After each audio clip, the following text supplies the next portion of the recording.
Hello my dear Telugu people. నా confidence ని Boost చేస్తూ ఉండేవాడు. నేను Wipro company return test clear చేశాను. ఇంటర్వ్యూ రౌండ్ కోసం విప్రో కంపెనీ మెయిల్ వచ్చింది. అయితే నేను సుమిత్కి ఫోన్ చేసి, ఇంటర్వ్యూ మెయిల్ వచ్చిందిరా, కానీ నాకేం రాదు, నీకు తెలుసుగా, ఎలా ప్రిపేర్ అవ్వమంటావు అని కంగారుగా ఫోన్ చేశాను. అయితే నాకు ఇంటర్వ్యూలో సాధారణంగా అడిగే ప్రశ్నలు తెలుసు, వాటి లింకులు పీడిఎఫ్లు పెడతాను, చదువుకో అన్నాడు. రాత్రి అంతా నిద్ర లేకుండా చదివాను. ఇంటర్వ్యూలో సుమిత్ ఎటువంటి ప్రశ్నలు అడుగుతారని చెప్పారు, అవే ఇంచుమించుగా అడిగారు. నేను చకచకా గుర్తుపెట్టుకుని సమాధానాలు చెప్పేశాను. ఇంటర్వ్యూ రిజల్ట్ ఎప్పుడు వస్తుందా అని బాగా ఎదురు చూశాను.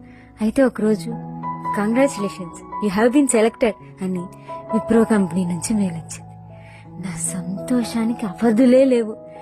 వెంటనే నాన్న దగ్గరికి